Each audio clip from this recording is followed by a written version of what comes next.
बोलतो थोडंसं तुमच्याशी. आज आलोच आहे. पत्रकार मित्र हो, आज खरं भेटून थोडी चर्चा करावी, महाराष्ट्रातली परिस्थिती विचारावी.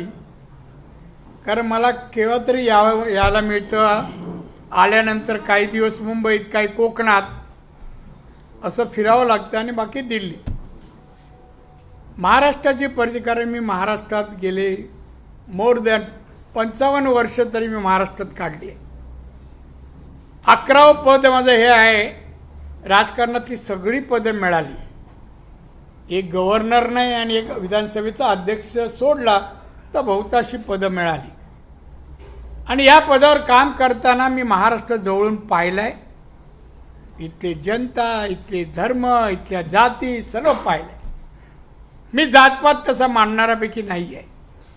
मी लोकप्रतिनिधी आहे. लोकांचे प्रश्न, लोकांच्या समस्या सोडवणं हे माझं कर्तव्य समजतो, असं मी आहे. पत्रकार मित्रही आहेत, ते जवळून पाहतात.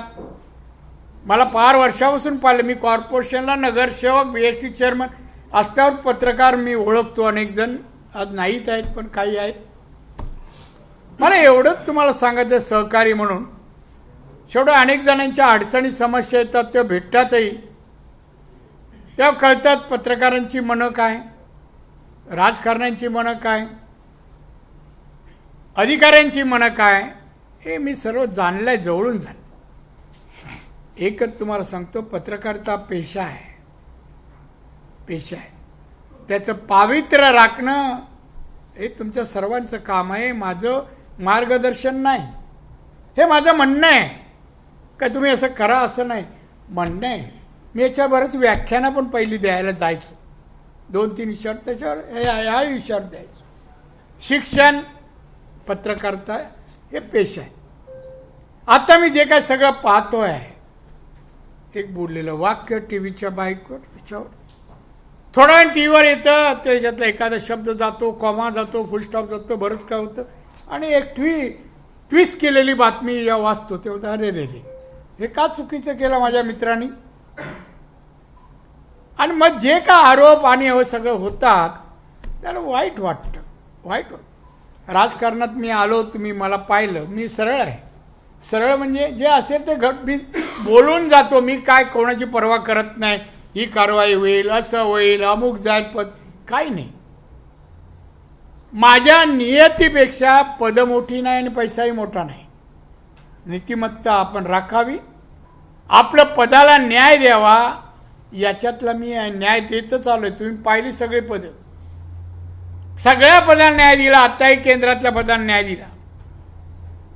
जेव्हा माझ्याकडे MSME होतं, त्या वर्षी बजेटमध्ये राष्ट्रपती, पंतप्रधान आणि अर्थमंत्र्यांनी माझा उल्लेख केलेला आहे भाषणामध्ये. त्या मी कुठे कमी पडलो नाही, मला वाटतं. पण मला वाटतं पत्रकार मित्र ते असे असावे. मित्र म्हणतो म्हणून मला वाटतं हे नात्यामध्ये मी अधिकारी म्हणून त्यांना सांगू शकतो, अरे बाबा असं आहे. राजकारणी पण तसे आहे तसे मानत नाही. तेव्हाचं राजकारण आमच्या वेळेला, आताचं राजकारण काय फरक पडलाय हो, फरक पडलाय. हा फरक सगळ्यांमध्ये पडला आहे. आम्ही म्हणत नाही की आम्हा राजकारणामध्ये नाही पडलाय. वागण्यात, चालण्यात, बोलण्यात, व्यवहारात असू नये असं मला. प्रत्येकाला संसार असतो, कुटुंब असतं, मुलं असतात आणि सगळ्यांना सगळं काही लागतं. पण त्यासाठी काहीतरी संकेत आहेत, त्यासाठी काही मर्यादा आहेत, त्याला वापर व्हावा असंच मला वाटतं. मी आज घरून निघालो, विचार करून निघालो. कुठलीही गोष्ट मी विचार केल्याशिवाय बाहेर कधी बोलत नाही. आज बोला, आपण पत्रकारांशी बोलावं थोडं, आणि बोलावं म्हणून पत्रकार परिषद घेतली. आता माहिती आहे, पत्रकारांकडे आल्यानंतर बडीमार होणार सध्याच्या परिस्थितीवर. मग वाघबाई आल्या, सालियन आला, हे सगळे जी काय चर्चा आपण केली ते सगळे विषय मी सकाळी ठरवलं. बघ माझ्याकडे किती टिप्पणी आहे, हे एवढे विषय तुम्ही विचारले कमी, पण हे जास्तच आहे. 20-22 विषय मी करून आलो तो अभ्यास. पण मला वाटलं असं महाराष्ट्र छत्रपती शिवाजी महाराजांचा महाराष्ट्र, तो कसा असावा, लोक कशी असावी, लोककल्याणकारी महाराष्ट्र असावा, मग कल्याणकाराचं काम राज्यकर्त्यांनी आणि अनेक अनेक पत्रकारिसह अनेक जी आपली क्षेत्र आहेत त्यांची तेवढी नैतिक जबाबदारी आहे असं मला वाटतं. आज एकच सांगतो तुम्हाला, फार उत्सुक आहे होतात काही पत्रकार दिशा सालेंचे. आठवावं तिला या खोलीत खेचून दाबलं, 5-6 जण त्या खोलीत होते. काय तिची अवस्था झाली असेल, आपली बहीण असती तर काय अवस्था झाली असेल. ज्या अवस्थेत तिला खाली फेकलं तुम्ही बघू शकला असतात तुम्ही ती अवस्था. नाही, चीड येणारी गोष्ट आहे. कोणी असो, माझ्या पक्षातला असो, माझ्या धर्मातला जाती कोणी असो, माप नाही. कायद्याला जात पात नातं नाही बांधावं. कायदा जे आहे, तू गुन्हा केला शिक्षा भोगायला पाहिजे, कशाला पळवाटा काढता. त्यामुळे मला एवढंच म्हणायचं आहे, आज ना उद्या जे व्हायचं तर होईल.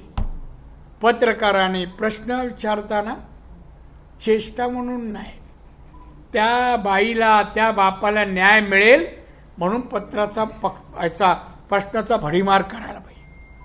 कसा मिळेल राणेजी, कसा कुठल्या मार्गाने मिळेल, त्या वडिलांनी अजून काय करावं, कुठे जावं, याच्यानंतर हायकोर्टानंतर त्यांनी कुठे जावं, आणि मार्गदर्शन पत्रकारितेच्या लेखातून यायला पाहिजे. मी तेव्हा अनेक लेख, मी कुठला अग्रलेख सोडत नाही. हे अगदी मी 4थीत असल्यापासून मला सवय अग्रलेख. पहिले लेख यायचे, राणे चुकला राणेवर यायचो. सकाळी मी केतकर साहेब फोन करा, केतकर साहेब माझ्यावर अमुक अमुक लिहिलं, वास्तव नाही आहे. मग काय वास्तव आहे, मी म्हणलं हे असं असं घडलं आणि तुम्ही मला याच्यामध्ये जे काय जबाबदारी, ही माझी जबाबदारी नाही. ठीक आहे आपण भेटू. पण मी 9 वाजता सकाळी फोन जायचा माझा. माझे पेपर 9च्या आत वाचून होतात आणि 9 नंतर मी संबंधितांना फोन करतो. ही माझी सवय आहे, आजही जात नाही. आणि म्हणून आपल्या चांगल्या सवयी लोकांपर्यंत पोचवाव्या, समाजापर्यंत पोचवावं, हा मी प्रयत्न आज आहे, उद्या नसेल. पण नसलो तरी कार्यरूपाने राणे असे होते, सांगायला काहीतरी तुमच्याकडे विषय असला पाहिजे म्हणून बोलण्याचं प्रयोजन मी केलं.